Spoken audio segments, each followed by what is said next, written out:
작전은요, 이런 물음으로 좀 가볼게요. 삼성 SDS AI 데이터 센터를 구미로 간 이유, 그리고 아마존은 울산으로 간 이유, 그러면서 지금 시중에 나오는 이야기, 앞으로 모든 AI 데이터 센터는 다 영남권에만 지어지는 거 아니야? 또 이런 이야기에 대한 물음과 해법들, 투자 전략까지 한번 가보도록 하겠습니다. 자, 삼성 SDS가 이제 AI 데이터 센터를 29년에 완공입니다. 완공하는 것을 이제 경북 구미로 낙점을 짓고 이제 갔다라고 이제 발표를 했죠. 실은 삼성 SDS는 데이터 센터가 동탄에 이렇게 쭉 2개 정도가 있거든요. 이제 동탄이 기본 이제 베이스 캠프였었는데 이제 구미를 찍은 거죠. 그래서 이 2개 있는 데이터 센터 중에 하나를 GPU가 탑재되어 있는 AI 데이터 센터. 아주 쉽게 말해서 옛 데이터 센터, AI 데이터 센터 좀 나눠서 여러분께 이야기를 해드릴게요. 뭐 첨단 AI 데이터 센터로 전환을 한다. 그렇게 이야기를 하고 이제 바뀌게 되는 이 동탄 쪽의 데이터 센터는 삼성전자의 R&D 쪽에다 전념을 하게 되고 이제 구미에 2019년에 짓게 되는 것들은 전체 삼성의 그룹을 총괄하는 AI 데이터 센터가 될 것이다.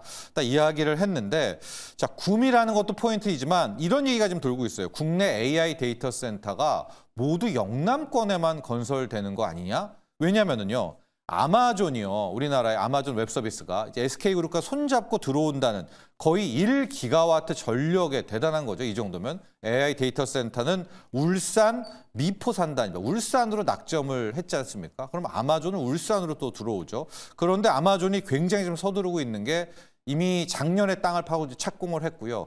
2027년에 완공하자마자 바로 이 AI 데이터 센터 이제 서비스를 들어가겠다라고 이야기를 했고요. 뉴스를 작년 거 찾아보시면 오픈 AI도 우리나라의 데이터 센터 짓는다고 했는데 이제 누구를 짝꿍으로 데리고 왔냐면 삼성 SDS를 일단 짝꿍으로 데리고 왔습니다. 삼성 SDS가 나름 이제 하이퍼스케일러의 꿈을 꾸고 있기 때문에 여기는 어디냐? 포항일 가능성이 커요. 포항에 있는 경북 상단 가능성이 큰데 잘 보시면은요. 지금 구미 같죠? 울산 같죠? 포항 같죠?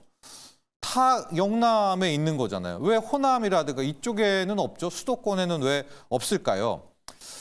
여러분 우리가 AI 3대 강국을 가는 것을 목표로 함께 되는데 AI 3대 강국을 가려면 아주 기본적으로 소위 말하는 하이퍼스케일러라고 하죠. 뭐 메타라든가 또 구글이라든가 이런 이제 있어야 돼. 하다못해 네오 하이퍼스케일러라고 하는 뭐 오라클 수준의 이쪽들이 클라우드들이 있어야 되는데 이 하이퍼스케일러들은 기본적으로 AI 데이터 센터의 받침을 받고 가야 되는 거고요. 그 AI 데이터 센터를 만들기 위해서 우리가 그렇게 노력한 게 또 이 GPU 칩 아니었었습니까?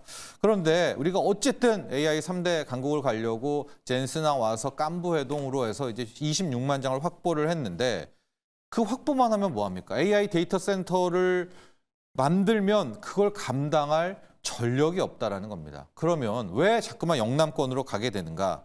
제가 이제 그림을 하나를 보여드릴 텐데 우리나라의 전력 자립도를 놓고 보면 영남권에는 원전이 있잖아요. 대형 원전. 그래서 저기 보면 대구 빼고 저 경북이 200% 이상이 되는 거고요. 경남도 100% 이상이 되는 겁니다.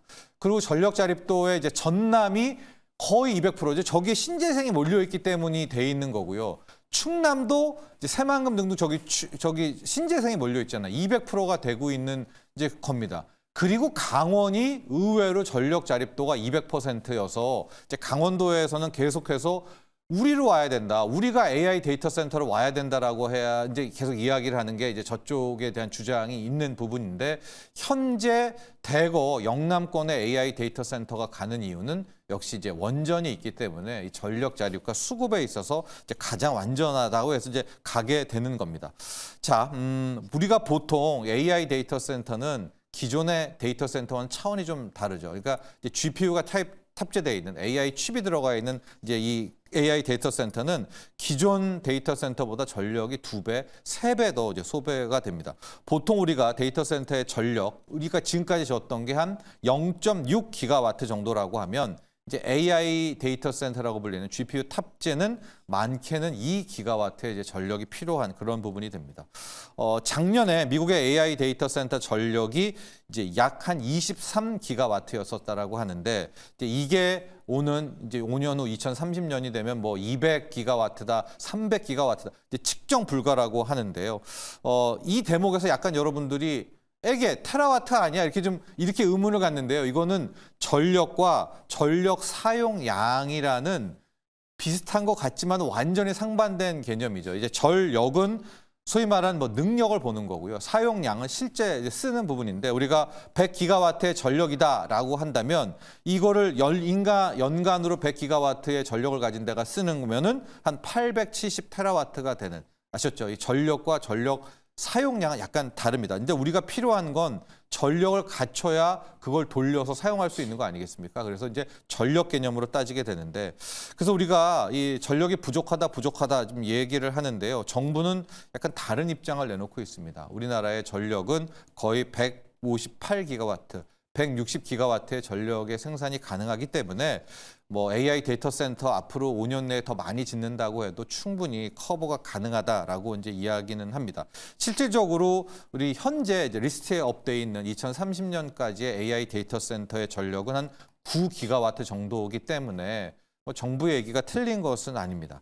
근데 이게 방심은 금물인 것이요. 요즘 계속 나오고 있지만은 미스매치의 문제가 너무나 큽니다. 왜냐하면 전력이 남아돌아도 특정 지역은 이게 무용지물이기 때문에 당국에서 얘기하는 158기가와트라는 게 참 의미가 없다라는 건데요.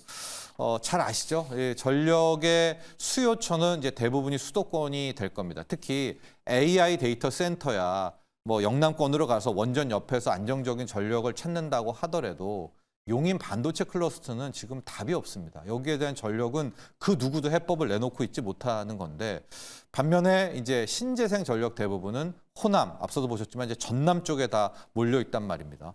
그런데 지금 지역 언론들, 전남이라든가 충남 쪽은 송전탑으로 빼오는 거에 대해서는 이제 불가하다라는 입장이에요. 그러니까 이쪽 지역은 이미 수천 개의 송전탑이 지나가고 있는데 여기서 또 송전탑을 지어가지고 저걸 빼서 수도권으로 갖다 주냐 결사 반대한다는 입장을 보여주고 있습니다. 게다가 이제 정부는 어쨌거나 지역 생산의 전력은 지역에서 소비하는 지산지소의 원칙을 우리는 고수한다라는 걸 계속 이야기를 하고 있죠. 나온 것은 산지에서 써야 되기 때문에 만에 하나 그걸 땡겨 쓴다라고 하면 거리에 비례해서 이건 확정된 건 아닙니다.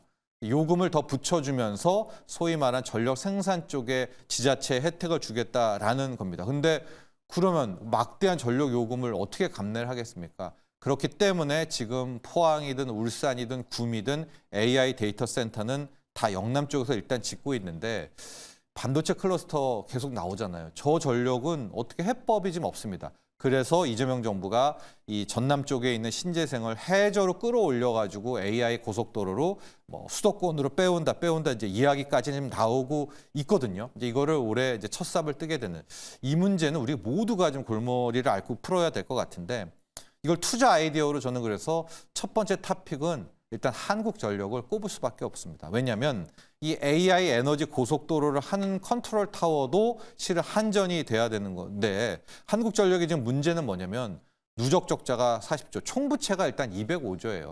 연간 이자로 지금 5조씩 내고 있습니다. 부채가 200조 넘는 이제 기업이 우리의 전력 컨트롤 타워는 한전, 이게 말이 안 되죠. 근데 이 상태로 어떻게 이 에너지 고속도로를 조율을 합니까? 지금 용인 반도체 클러스터만 10기가와트의 전력, 그러니까 국내 2030년까지 져야 되는 AI 데이터 센터에 필요한 전력이 다 그 이상이 필요한 게 용인 반도체 클러스터거든요. 여기에 한전이 최소를 잡아도 70조를 투자를 해야 된다라는 건데 돈이 어디서 나옵니까? 이건 거의 불가능하고 이뿐만이 아닙니다. 뭐 신재생을 끌어오든 전남 쪽에 되면 거기에 대해서 뭐 혜택을 줘야 되는데 비싸게 그걸 구매를 해줘야 되는 거 아니겠습니까? 근데 돈이 어디 있습니까? 그래서 왜 한전이냐? 결과적으로 저는 이제 앞으로 이재명 정부에서는 한전의 흑자를 용인할 수밖에 없다. 이제 이렇게 생각을 하고 있어서 한전의 흑자는 어디서 나옵니까? 저는 전기요금 인상이라고 보고요. 올해 지방선거가 있어가지고 한전 전기요금 못 올린다. 이 말도 맞기는 한데 못 올리면 한전이 한 발도 못 나갑니다. 그러면 전력 못해요. 생산을 못하게 되고 있기 때문에 저는 뭐 지속적인 요금 인상이 있겠다라고 보고 있고요. 제가 한전 얘기를 하면서 계속 말씀드리는 게 이제 수급이고요. 작년에도 한전 얘기할 때 외국인이 한전 계속 산다라고 보는데 작년뿐만이 아닙니다. 제가 지금 여기 수급을 열고 있는데 외국인이 여기가 외국인 순매수거든요. 이 여름부터 거의 7월부터 잡을게요. 이 숨겨 여기 왼쪽입니다. 이게 외국인들이 끊임없이 한전을 사고 있습니다. 한전을. 그래서 작년 여름 이후에도 거의 3위, 4위에서 한전의 수급이 계속 붙고 있는 외국인이 왜 이렇게 한전을 계속 사겠습니까? 벌써 외인 비중도 23%, 저게 17%대까지부터 올라온 거거든요. 계속 사고 있는 이유도 있다라고 볼 수가 있겠고, 자 결과적으로 이제 시간이 급하죠. 이제 AI 데이터 센터는 그렇다 쳐도 이제 앞으로 반도체 클러스터, AI의 전기 먹는 하마들이 있기 때문에 우리도 어떤 방법, 석유를 빼놓고 다 땡겨 와야 됩니다. 시간 순서상으로 놓고 보면 이제 미국 우리가 참조할 수밖에 없는데 태양광 ESS가 그나마 빨리 때려짓고 전력을 뺄 수가 있는 부분이거든요. 그래서 미국도 그렇게 다 하지만 SMR도 하고 뭐 가스터빈도 하지만 저는 1순위로 뭐 일론 머스크는 계속해서 태양광 ESS를 일론 머스크는 그거 하나만 밀잖아요. 그 이유가 빨라요. 그렇기 때문에 저는 여기에 투자 조합은 삼성 SDI 그리고 서진 시스템과 이쪽 태양광 쪽에서 OCI 홀딩스 요 3조합이 전 일단 한전 다음으로 이제 픽을 봐야 될 것 같고요. 그 다음 속도상으로는 이 LNG하고 가스터빈 만드는 요 부분을 저는 또 하나 보고 있거든요. 미국에서도 가스터빈 수요가 요즘에 굉장히 많잖아요. 비싸더라도. 이제 두산 에너빌리티가 여러분들이 SMR로도 알고 있지만 가스터빈에서도 세계적인 업체가 바로 두산 에너빌리티입니다. 그래서 두산 에너빌리티, GNC 에너지 그리고 약간 수리하는 가스터빈 수리의 한전 KPS 요 조합을 이제 2순위로 잡고 있고 대형 원전은 일단은 이제 낙동강 오리알이 된 게 이 10년 걸리는 걸 누가 지금 갖다 씁니까? 2030년이면 판 끝나버립니다. 2028, 2029에는 거의 AI 1, 2, 3위가 고정되는 걸로 끝나거든요. 그런데 SMR도 약간 안타까운 게 물론 간밤에 메타가 오클로랑 같이 또 뭐 협약을 했다라고 치지만 지금 SMR은 2032년, 35년 이후로 약간 회의적으로 밀려났거든요. 그래서 지금 ESS 가스터빈에 올인을 하고 있는 이유도 있다라고 해서 결과적으로 우리나라의 이 전력난, 특히 엄청난 미스매치들 부분에 있어서는 한전 그리고 ESS 가스터빈 같은 쪽으로 우리가 본격적으로 관심을 가져보자라고 해서 오늘의 작전 한번 펼쳐봤습니다.